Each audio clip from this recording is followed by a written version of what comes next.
In sports, if you want to be the best, there are no off days. Hey, welcome on into the No Off Days podcast. I'm Scott Smith, Chris Cato, rocking his beautiful Dolphins colors.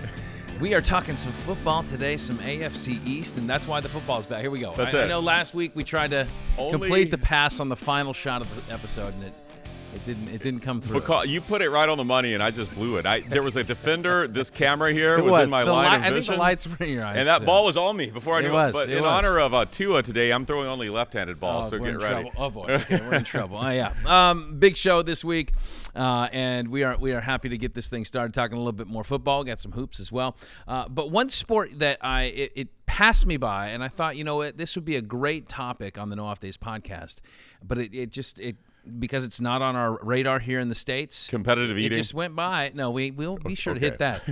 You know, the running of the bulls. It's not really a sport, but it's an event. It's an activity. And I've always thought it's kind of like this freak show. You know, these people, like, they go out there and they just want to be trampled. I think they secretly want to be trampled by these bulls. But the more I looked into it, I was like watching how people do it. Yeah. Like, people had like vlogs of going out there to Pamplona, and like there's so many people that travel for this thing, and the actual path that you run on is very limited. But anyway, it happened earlier this last month, and so I just thought to myself, like, would I ever do that? I get the exhilaration. I always thought people were crazy, like that are doing it, right? But then the longer I heard people tell stories about it, and the exhilaration that they feel, and just kind of the sense of camaraderie that people have out there, hey, we survived being trampled and maimed and gored, that like maybe that would be something I'd be into. Would you ever consider it?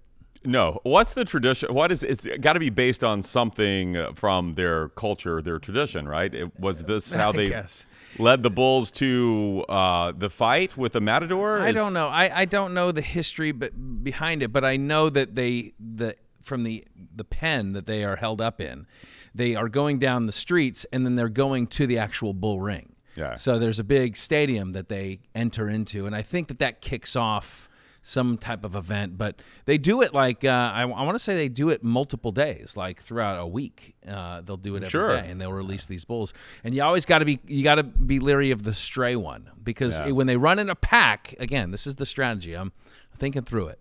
If you're running with the ones in the pack, they're fine. Like, don't get in front of them, obviously, or they'll run you over. But they won't veer. Like, the ones that get left alone, they get lost and confused. That's when you're in trouble. Like, it's you and the bull, and you're like cornered. And then he's coming after you. He's going to toss you like a rag doll, especially if you're wearing that shirt, for sure. We could say that about us too, though, right? The humans, like, watch for the ones that don't run with the pack, that are loners. Yeah. Why do you think we keep Brian in that booth by himself? You never know. He's prone to lash out with that. Let's bring BK in, Brian. Would you ever do running of the bulls? Absolutely not.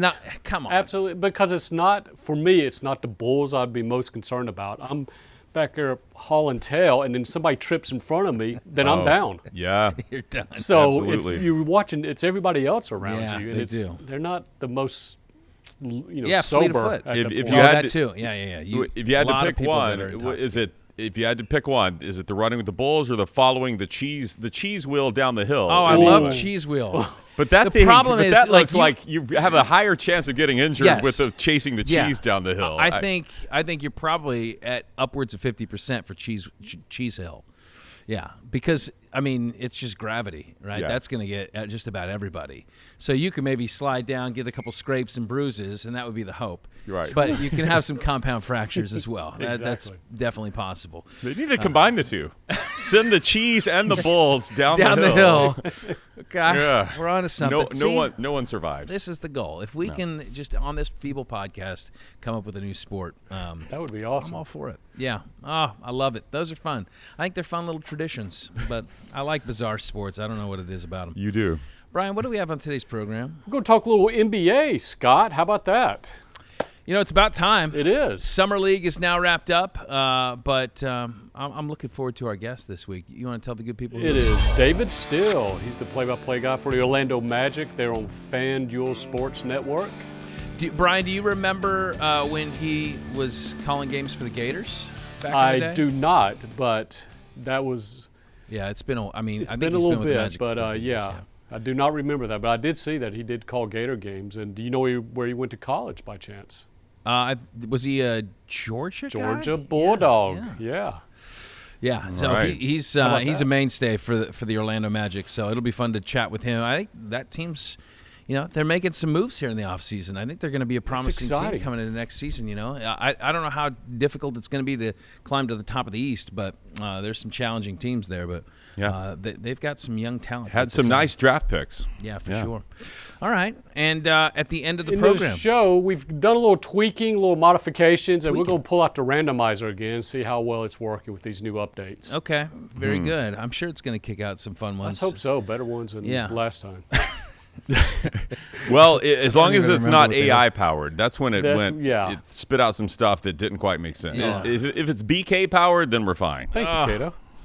All right, cool. We'll catch up with you a little bit later. Thanks, BK. If you're listening and you want to watch, go to fox13news.com/nodpod. If you're watching and you want to listen or subscribe, you can take out your phone, zap the QR code on the screen, and head to our show page. Feel free to leave some comments if you'd like, some questions for Chris, where he purchases his fan gear on our YouTube channel. And then, if you'd be so inclined, leave a 5-star on our iTunes account. Subscribe at fox13news.com/nodpod. So last week, we took care of the teams in the West, the AFC West and the NFC West, and this time we're going to just focus on one division. This would be the AFC East. So last year, the AFC East, Chris, had one team that made it to the playoffs. That would be the Buffalo Bills. They were absolutely dominant last year with a record of 13-4. They always seem to run into problems when they face the Chiefs in the postseason, but that we will not be handling today, whether or not this team is capable of topping the Chiefs. It's just a matter of whether they can win this division. They are the heavy favorites, going for 6 straight division titles this season. So I will kick this off, and as we usually do, we're going to start at the bottom of the division, the team that we think is going to finish dead last in the AFC East. And so with that team, it's, what was the line from, was it Happy Gilmore, Billy Madison? We suck again. We suck again. It's the New York Jets. Yeah. I'm a big fan of Aaron Glenn, their new head coach, and I think he's a great guy, and I hope he's going to be a great head coach. He certainly was a really good DC for the Detroit Lions the last few years. But he comes in and he's got his work cut out for him. He's got a new quarterback in Justin Fields that I think the jury continues to be out on. He's super athletic, and when he's on his game and he's a threat with those feet, I think he can move an offense. But consistently as your starter, I'm just not sure. They got a new offensive coordinator who's a first-time offensive coordinator in Tanner Engstred. He's also coming over from the Lions. I think they're going to be a team that wants to run the football a lot, and they ought to, with a guy like Breece Hall back there as one of your main pieces in your offense. And I've seen things where they want to do kind of like what they had in Detroit, where you got like the Jahmyr Gibbs, David Montgomery 1-2 combo, the Sonic and Knuckles. Yeah, Sonic and Knuckles, yeah. So, and they have, Braylon Allen as maybe your Knuckles character, I guess. Their offensive lines is pretty decent. Defense, I think it leaves a little bit to be, it's been, I feel like over the last few years, the defense was supposed to be this great leading force, and it hasn't really quite been there. So I see the New York Jets as bringing up the tail end. I got them taking a step back in year one under Aaron Glenn. So last year they finished 5-12. I got them finishing fourth with a record of 4-13. Yikes! Tough start for Aaron Glenn out of the gates there. Yeah, you and I talked off script, off camera. If you guys want to go check out that extra content, I'm sure it lives somewhere, right? Yeah. This is probably the easiest division to predict a winner, I would say. Then in the middle it could get a little log jammy, but I think with the leading team in this division and the last place team, those are pretty obvious calls. I have the Jets in fourth place too. Aaron Glenn, I do believe that the strength of this team again will be the defense, as it has been for the past few seasons. Last year with Aaron Rodgers, it was still the defense that carried this team to the few wins that it got. I think now Vegas has their win total at 5.5. I think they're going to get a little over that because this defense is going to be so strong. You've still got Sauce Gardner, Quinnen Williams, and it really all depends, is Justin Fields going to bloom? Tanner Engstrand, you mentioned, was the passing game coordinator for the Detroit Lions. If Justin Fields is limited as a passer, then no. If he's a run-first guy, then it could be a very long season. But if he can unlock something and show people why he was such a high draft pick and be kind of a late career bloomer here, I think they could get over that total. So yes, last place, but I'm going to give him a 7-10 record to finish the season. All right, that's not too shabby. That's an improvement from last year. Yeah. So for sure. All right, coming in at third place in the AFC East this year, I have the team that you are donning right now, my friend, the Miami Dolphins. But my shirt says number one. My shirt says they're one. Number one in your hearts, yes. and in your memory, but maybe not number one in the division this year.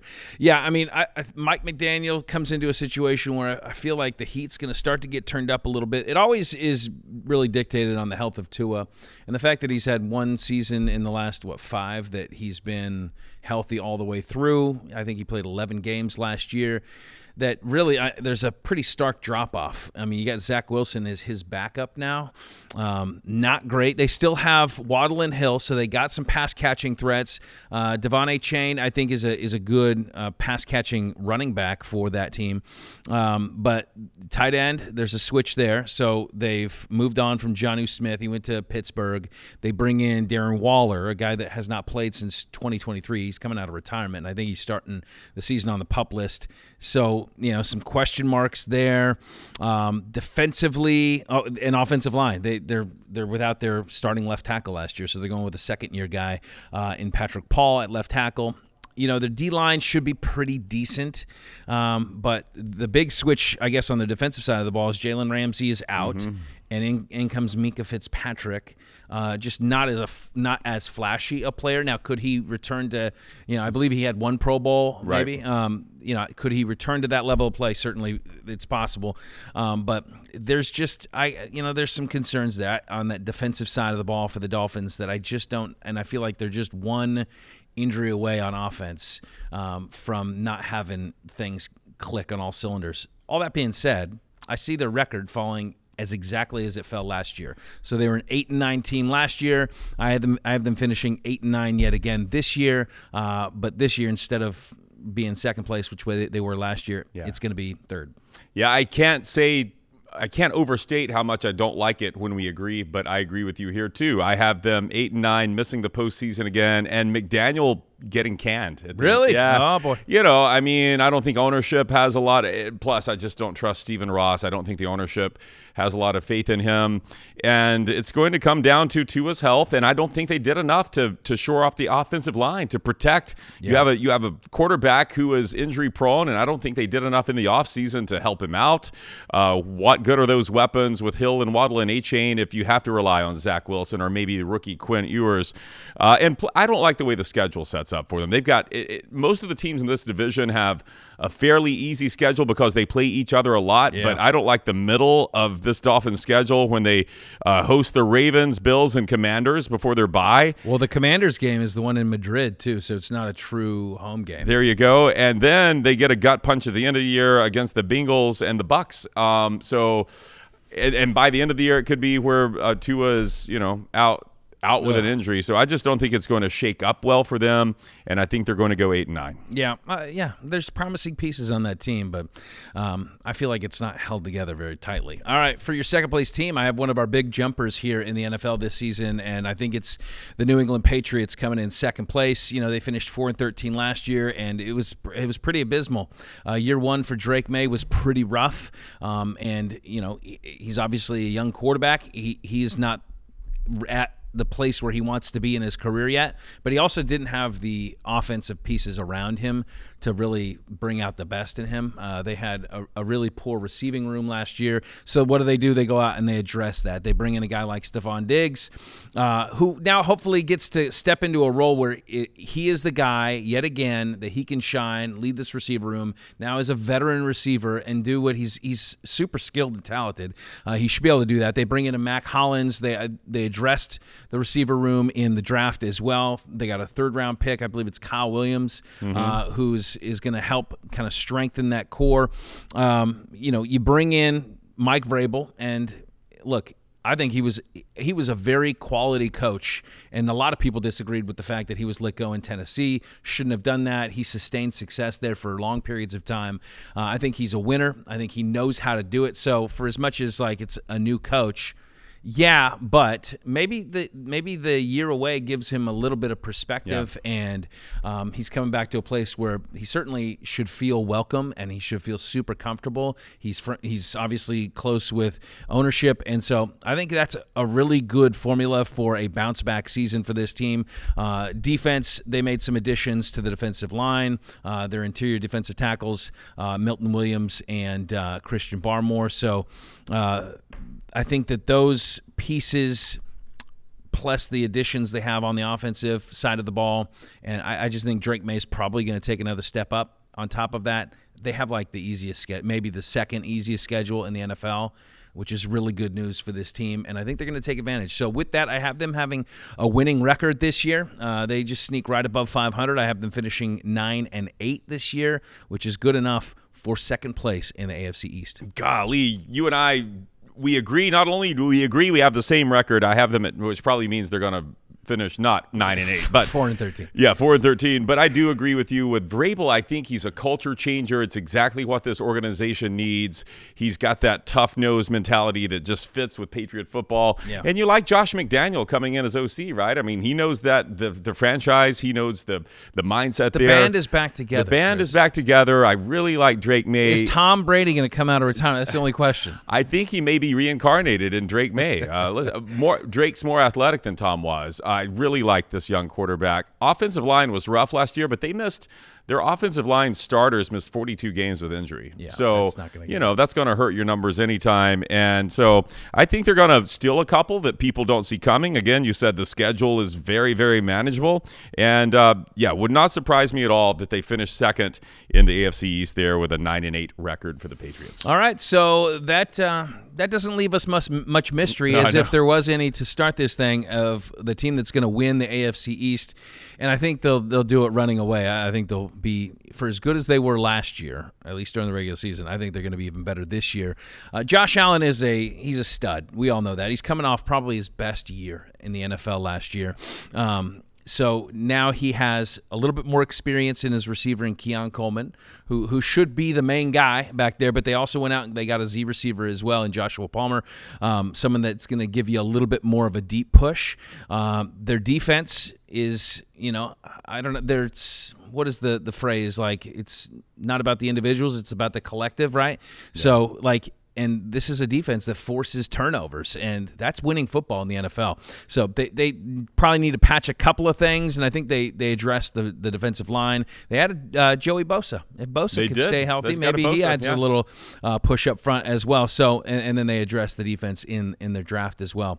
But all of this, and they won the division last year, and they still have what, according to the strength of schedule analytics, they have the 5th easiest schedule in the NFL. How does that happen for a team that finished first in their division last year? But that's the case. So, I mean, they do have some challenging games. Don't get me wrong. They got the Ravens, but the Ravens are at home. They got the Chiefs. I believe the Chiefs, Ravens, and Eagles are all at home. Is that yes? Not? And the Bucs are at home. I think the Bucs are going to be really good. We both believe that. Bucs are going to be good. Bucs Absolutely. are at home. Yeah. So I think Bengals are at home. Eagles are at home. Who did the schedule? Let's go through that. Ravens, Chiefs, Bucs, Bengals, and Eagles are all at Buffalo. So all their best opponents. Yeah. And then the division, of course, I think they should be able to run roughshod over the division. They may drop a game or two in the division, maybe. I mean, Miami might grab one from them. Perhaps New England grabs one from them. None of these teams are sweeping them. So I think that, schedule sets up pretty nice for them. So I think they run it back.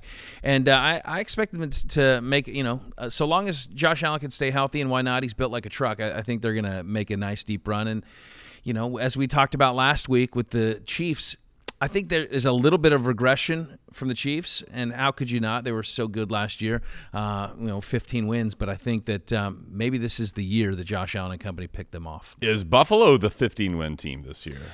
Sorry, I didn't give you my record. Right. I have them at 14-3. Okay. I feel like 15 was just a little too out there. Good. Finally, that limb was feeling really fragile. Fragile. That's the word. Finally, we disagree on something. Okay. I will have them at 15-2. I think it's going to be that kind of season for them. Yeah. All the points you enumerated there, and Vegas doesn't get much wrong. I said yesterday that one of my favorite futures bets was the Broncos over 9.5 wins.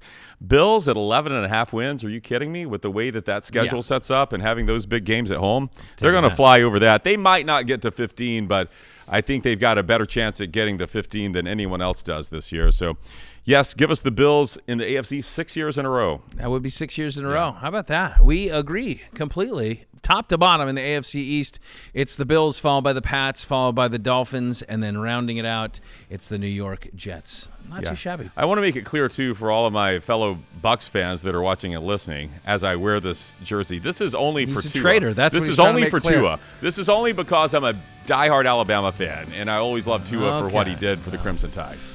All right. See? But I picked him. Remember. Picked him third, not one. They'll remember. We'll see. We'll see what happens in a few weeks when we pick the NFC South, and then we can find out. And when I don't wear a Bucs jersey, you'll point that out. If he shows up here in a Michael Penix jersey, you'll all know, right? All right, stick around on the other side. We're going to talk a little hoops. The NBA Summer League just wrapped up, and we get to catch up with one of the guys that's been on the call for a very long time, since the beginning of the franchise with the Orlando Magic. David Steele is our guest next. All right, nice lefty.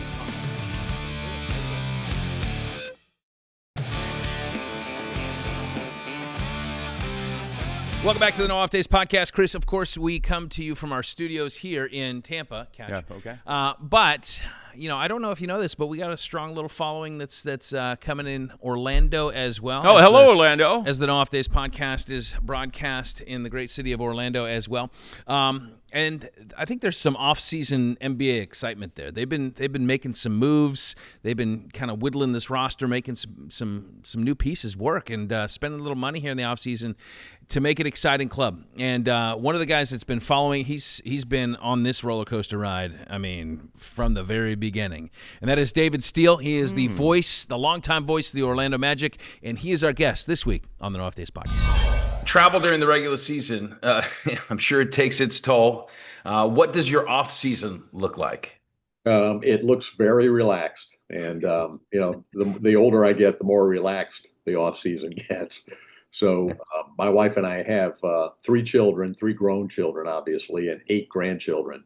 So that really takes up pretty much all of our time in the off season. We try to squeeze a trip in maybe every summer somewhere. But other than that, we have a daughter in Tennessee with 2 girls, a son in Atlanta with 2 boys, and a daughter here in Orlando with 4 boys. So they keep us busy in the off season.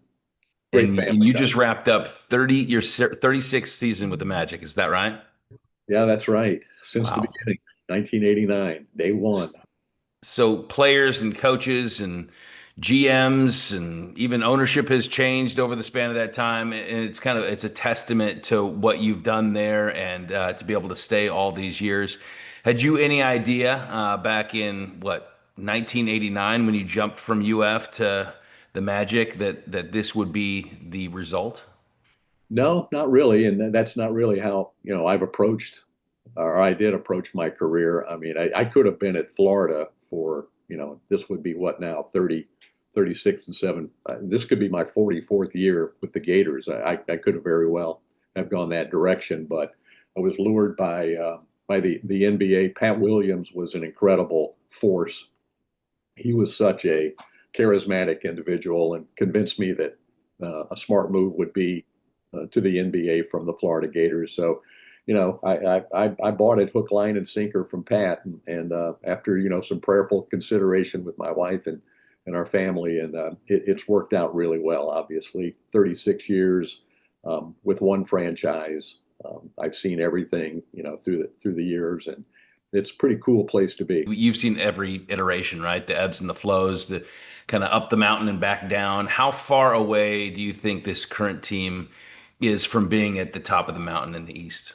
Scott, I've said this. This has kind of been where I believe the last 2 years, really this before the start of last season, after the team won 47 games, I felt like this was another inflection point, probably the third inflection point in franchise history. The first being getting Shaq in the '92 draft, and then Penny the next year. That led to a trip to the NBA Finals. Dwight Howard drafting in 2004 ignited, another run. And I felt like Banchero and Wagner had what it takes to be the focal point of an Eastern Conference champion and possible NBA championship team. So what they've done this offseason is really incredible. And they've gone all in. They have put all the chips on the table. And so I do think in the next 2 or 3, 4 years, the team is going to be in the NBA Finals. And if you can get to the finals, and obviously anything can happen, but I think they're going to be in a conference finals and probably an NBA final run in the next 3 or 4 years. Well, that's high praise. I mean, they've been busy here in the offseason. You mentioned some of those new acquisitions in Desmond Bane and veteran in Tyus Jones. How do those guys, do you think, fit into this, as puzzle pieces, right? You want not just good players, but good fits. Where do you think those guys fit in? Perfect. Really just the perfect additions. I just think if you add the right piece, there is no such thing as an overpay. If it can get you to an NBA Finals, then it's worth whatever you have to give up. And that's the way I see the Bane deal. I think they gave up a lot of picks. Picks are, they could be great. Hopefully the Magic are very, very good, and those picks aren't that great. But I just think it was the right thing to do. He's the right player at the right time to fit in with Paolo and Franz and Jalen and the rest of the guys. Perfect piece to the puzzle. And Tyus is going to be an outstanding addition at the point guard position because, those were the weaknesses, Scott. The weaknesses were three-point shooting, playmaking, leadership at that one position, that point guard position to organize the team. Corey Joseph was really the best organizer last year for the ball club. So I think Tyus Jones is a great fit too. It really feels like this offseason has been like confidence from the top down in what they've got. I mean, the extension went to Franz last year. Now Paolo Banchero gets the max deal extension. You look at, you mentioned Jalen Suggs, he come back from injury. So there's like a core piece there, and these additions to go out, even at the risk of overpaying, it feels like there's a lot of confidence coming from the top down. Yeah, like I said, they've put all the chips on the table. They, Jeff Weltman and his crew have Anthony Parker, the GM. They see an opportunity. There's a window here in the Eastern Conference. It looks like Oklahoma City is going to be, very tough. Although, just when you think things are never going to change, Sure. They change. So things can change rapidly. We found that out when we had Shaq and Penny and thought we're going to be in the finals multiple times. Sometimes it doesn't work out, but they do see a window here, and I think there is a window of opportunity with the injuries in the Eastern Conference and the talent of Paolo and Franz. They understand, and I've been around them now 3-4 years. Those two guys, they are all about becoming great players. I mean, they are totally buying in to professional basketball, to the Orlando Magic. So at 22 and 23, the future, if you project 2 or 3 years down the road when they start to reach their prime, how good are they going to be? I think they're both going to be, all NBA type players. So you've got those two guys, Bane, a near all-star, Jalen Suggs, his defensive ability. I just think that good times are ahead. All right, we're going to take a quick break in our conversation with David Steele, but don't go anywhere because we're going to have more with him when the No Off Days podcast returns.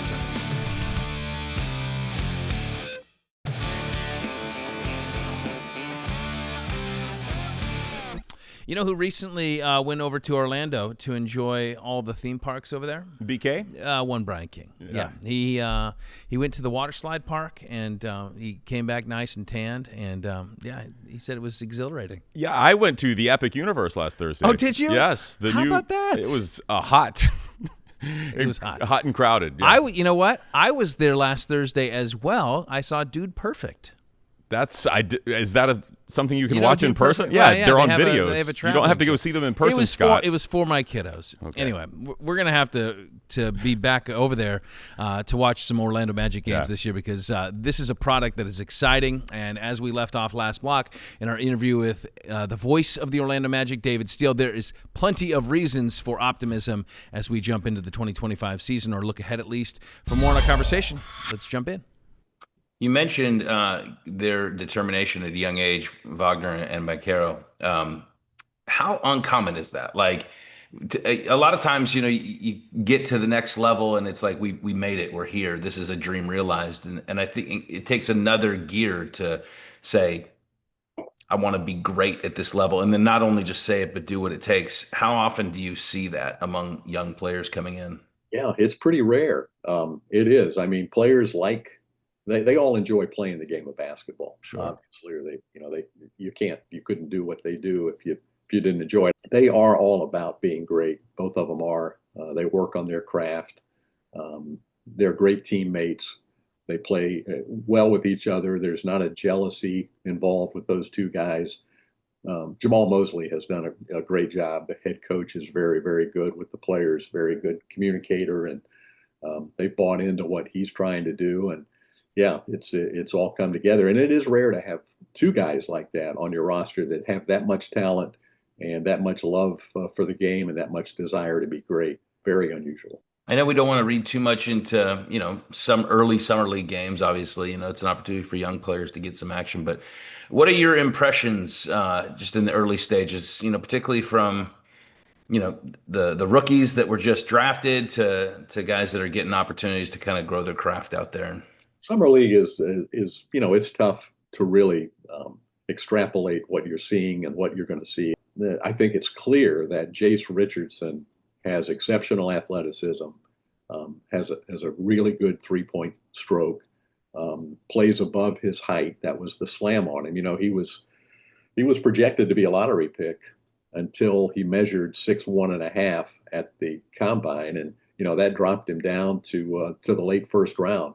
But he plays. I mean, I've already seen in 2 games he plays much bigger than 6'1". He's got a long wingspan, long arms.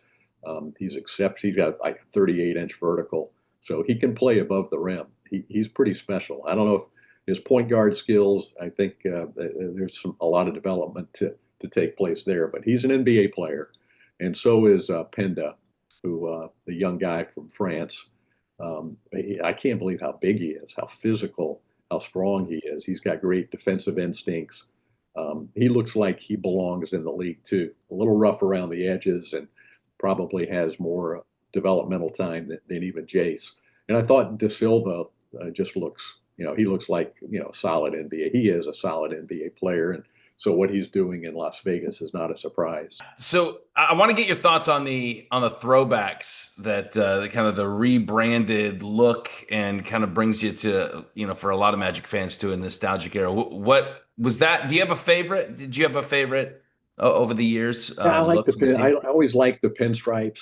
I loved the maybe some of it was because of the era, but the Shaq Penny, the pinstripes, the black with white pinstripes. I thought those were great uniforms. And the warm-ups, which there's a shout out to the old warm-ups with one of the new uniforms that has, I don't know if you've seen all 3 of them, but one of them has a kind of a blue stripe with the Magic, and then the rest of it's black. I think that's a cool looking uniform.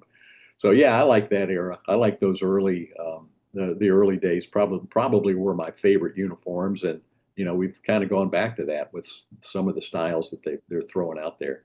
It's a good look. I think so too. Yeah, I totally. All right, before we let you go, I know that there are 3 big B's for you. Basketball, of course, being one. Also, your love for the Bible and the Beatles. Maybe you could leave us with either a Bible verse or a Beatles song, or both, for our viewers. Oh, boy. Let's see. A Bible verse. Pray continually, rejoice always, give thanks in every circumstance, for this is God's will for you. I like that one. I love it. Kind of that one I lean on quite a bit. things don't seem like they're, exactly the way that I want them to be. I was thinking about my favorite Beatles song, and I guess it's "Let It Be." I think McCartney really nailed that one. So that would be, definitely in my top 5. But it's kind of like picking your favorite children. It's tough to pick one. So many great ones. Are you a Beatles fan? I'm not. I think it was a little bit before my time, but I, of course, they have so many hits that many of those songs bounce around my head like a jukebox. But so different, they could sound. When I was a kid, I would wait for the albums to come out and the records, and you'd put the record on. This is in the '60s, and you didn't know what was on there. I mean, that was a different era, obviously. And there would be, every time they put out a new album, there was something that sounded way different than anything they'd ever done. It was really cool and interesting, and I just think they were true geniuses in that field. Oh, I totally agree with you. I mean, there we go. We've plumbed the depths here. We've gone from the Bible to the Beatles to hoops. David, I appreciate your time. Thank you for carving it out with us. Thanks, Scott. Enjoyed it. Fun to catch up with him. Coming up on the other side, Chris, are you ready to start revving up that randomizer? That thing always asks the most searing questions and forces me to say embarrassing things. Brian's backstage cranking it up as we speak. We're going to be asked some deep and philosophical questions coming up on Off This Podcast. Another lefty coming out there.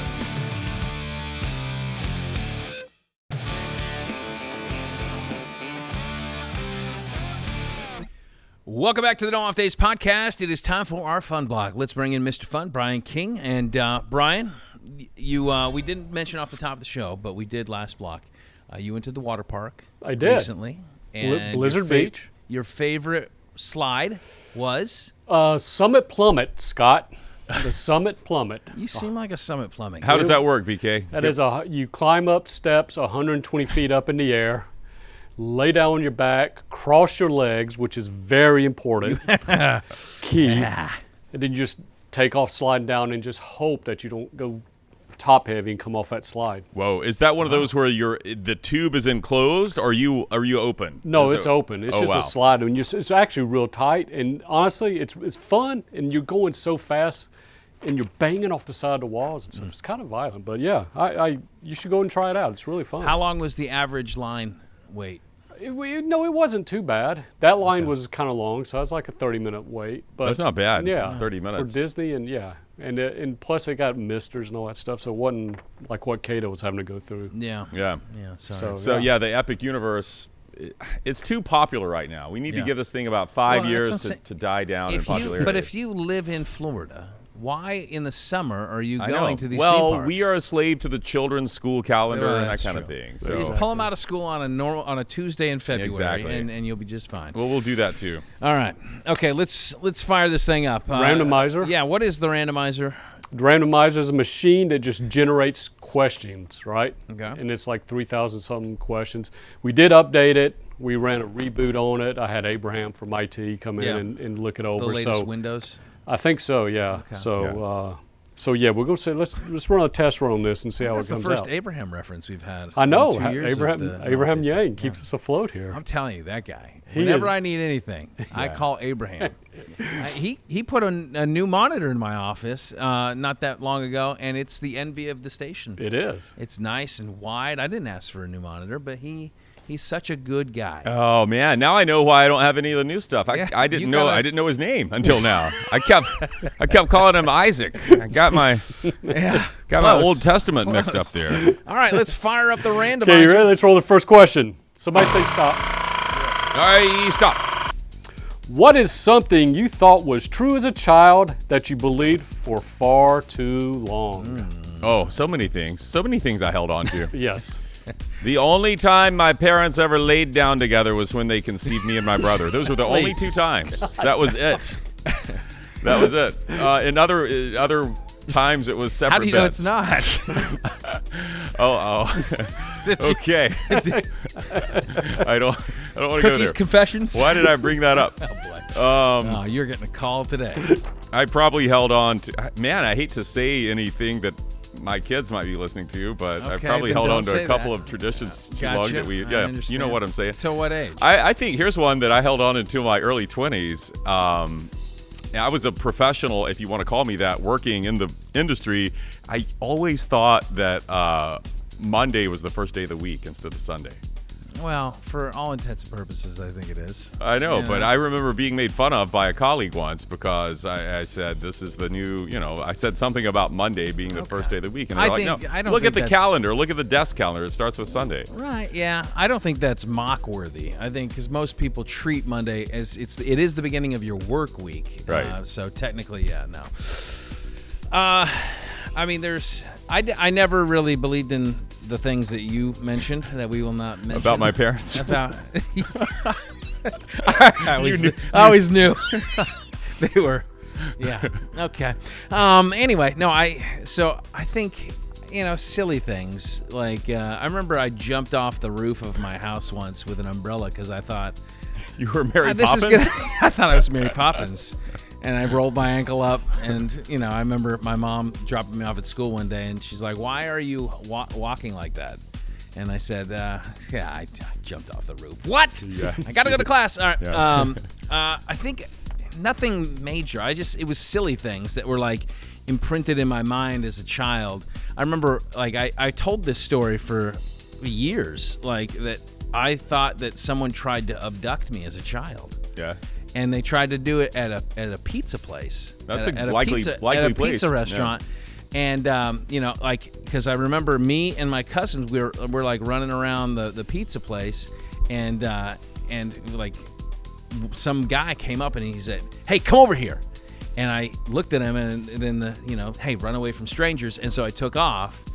And so I thought, that guy was trying to abduct me. Yeah. And then all these years later, I was like, someone was like, did maybe you think that guy just wanted you to stop running around the restaurant? I was like, yeah, that probably actually makes a lot of sense. Maybe your instincts were right. Could be. We'll never know. Was he wearing a giant mouse costume at the time? Was his name Chucky? Yeah. Come here, kids. Giant sewer rat. Yeah, I don't know. Brian, do you got any? This may be just me because I'm a little bit older, but every after-school special, every like Brady Bunch special it seemed like there was some kid getting caught in quicksand. And as a kid, I was so afraid if I went running off in the woods playing, with my buddies, I was going to get stuck in quicksand, and this thing would swallow you up in like 4 minutes. Yeah. Right. Yeah. It won't? No, well, I never see quicksand. I I've was never seen disappointed quicksand to in my find life. out that it doesn't really exist. Right. Wait. But hang on. Wait, quicksand doesn't exist? No, not. There's no quicksand. You could get stuck in like a mud bog, I guess, about hip deep, There's and no you never quicksand. come out. I'm just saying, not that we will ever encounter. Like maybe somewhere in the Amazon, but I practiced swinging across quicksand so many times on tree branches because I knew that would come in handy. At some point in your Never. life, and here you live in Florida, and there's got to be some quicksand out there. I don't know. Not like these TV shows had it. All right. But but I'm glad that was just. That's a good one.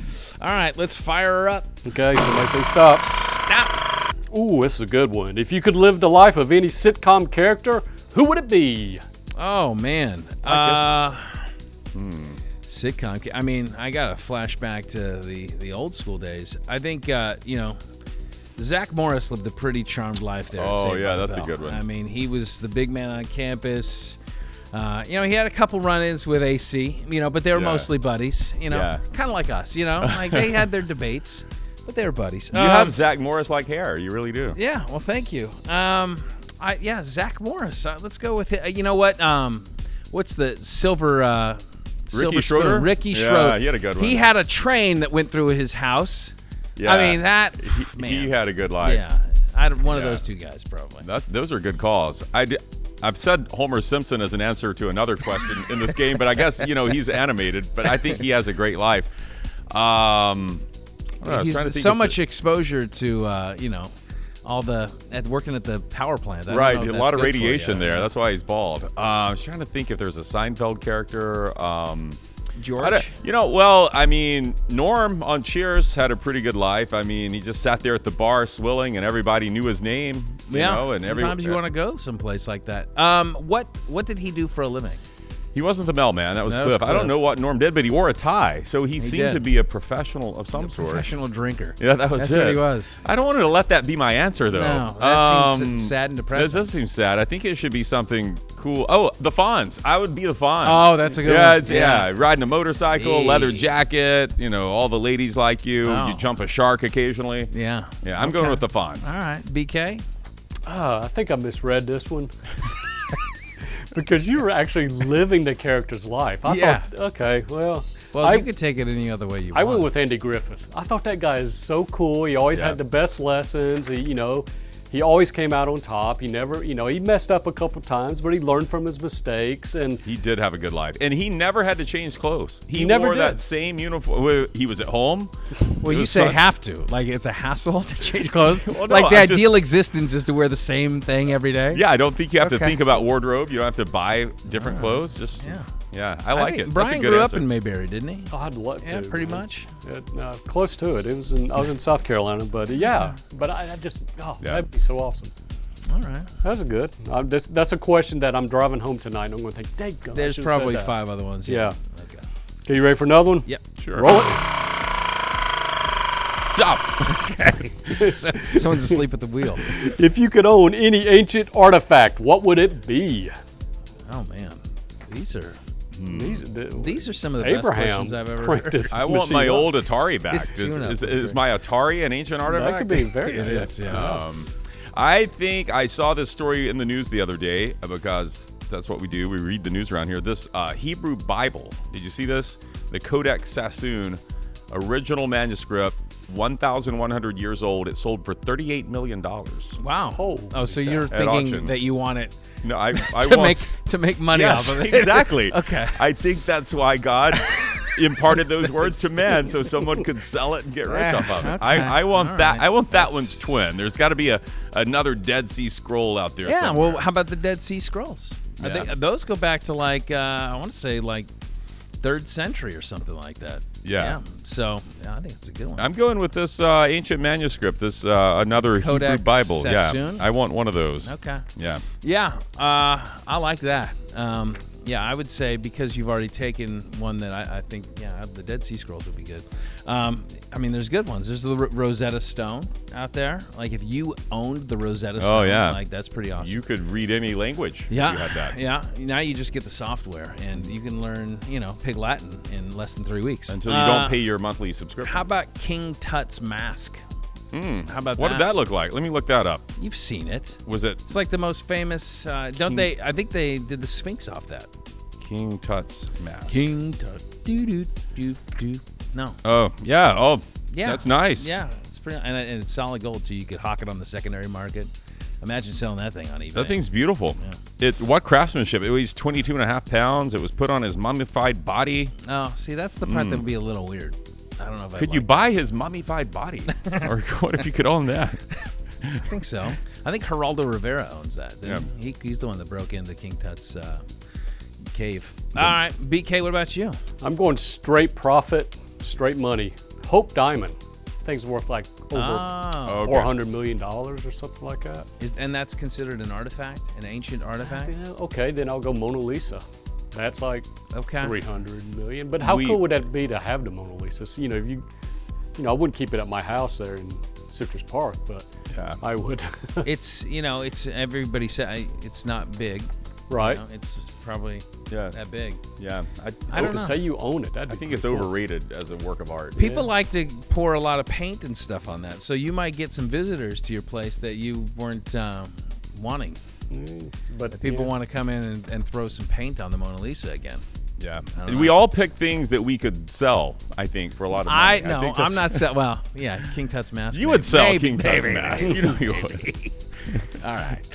All right. Do we have any more? You got a couple more if you'd like. Oh, fire it up. Let's roll it. Stop. Which animal has the most interesting thought life? Thought life, as opposed to their real life. Yeah, the one that they're, I guess, active imagination, maybe. I guess so. Is that where we're going here? Well, I look at my poor dog Calvin, and I think he thinks two things. He thinks, when can I eat next? And what does that smell like? I think those are the two questions that really guide his life. He's a good puppy, but I think it's real basic. I don't know. I would think, because we hear about how smart they are, that dolphins have a really interesting thought life. I mean, they communicate. They're very sociable creatures. Look at the ones that are in like the SeaWorld, and you can train them to do a triple axel and all these wonderful, like, they are a complex creature. Yeah. And the way they communicate with their clicks and their pops and their ultrasonic noises. Like that. Yeah, and they wear those shirts too. And yeah, plus, I mean, they can plumb the depths of the ocean. And wouldn't it be amazing, like all the stuff they see and they would like to tell you about it? Yes. I think that would be the, yeah. They're like, trying you're to. like, wow, I'm seeing things right now that no person will ever see or understand. There's a lot of plastic out here. Why are they still putting cans in 6-packs? Yeah. They're very judgy, the dolphins. Yeah, they are. Very, very judgy. Just feed me my mackerel and I'll do a flip. Yeah. You took my answer. I was going to say, No. I mean, I'm wearing the shirt. You are. I'm wearing. Yeah, you took maybe my answer. so. I do think they have a great thought. And by the way, the wording of this question, could we just say which animal has the most interesting thoughts? I don't know. You could, but I think Abraham did a pretty good job at crafting this question. And that's why you're not going to get a new monitor. You know, dolphins can recognize themselves in the mirror. Do they? Yeah, and I think for a vain person like you, I can see why you answered that way. That's, yeah. I look like Zach Morris. I was going to say dolphins, too. I think opposite of dogs, I'll go cats. I think cats have a very interesting thought life. Don't you think it's very manipulative? It is, and that's why I want to Yeah. get in. I'm not a cat person. I don't own one. I've never owned one, but I think if you could understand how they manipulate us, we would see... That'd be It a would actually superpower. teach us something about ourselves. Yeah. Man, it would be. And the cat's very unlike Calvin. It's not just interesting in when are you feeding me and what does that smell like. It also wants to know, if I sleep on your face for long enough, can I suffocate you? Can I poison you with my dander? I don't want to kill you because you are my food source, but I just want to weaken you. Yeah, I'd say a cat, Brian. What about How you? can I flatter Abraham to get me the monitor I want? Yeah. I do not want to know that I'm an animal. So I'm going with a goldfish because I forget everything 10 seconds ago. Oh, You that know, if you seems kn- like the worst thought life. No, if you're just swimming around being happy and everything, and then Are they? yes, they're happy. They don't They know. They're live in a fish. gallon bowl. They forget everything. They don't look happy. They don't look When I'm happy. flushing them down the toilet at the end of their 3 days, they don't look very happy. Oh. Plus dolphins. Dolphins can beat sharks. I'm surprised you didn't even say that. Can't Yes. they defeat sharks? The bottlenose, yeah. Yeah. Well, yeah, that's a good point. You know, So, the bullies of the sea. Yeah. right. All right, that was a lot of fun. Thanks, Appreciate it, guys. That was Brian. good. And thank you, Abraham, for those finely crafted questions and keeping us on air week after week, and all the things you do to provide me with all the latest technology in my sports office. Much thanks to our guest, David Steele of the Orlando Magic, and our NODPOD crew at new NODPOD headquarters. That would be Rochelle and the Jib. We got Chris on the ones and twos. We got BK in the booth. For Chris, I'm Scott. Until I the wanna next throw time you you a throw me a pass. pass. I gotta throw you Until a next pass. time we are on, there are no off days. Left-handed, though, in honor of Tua.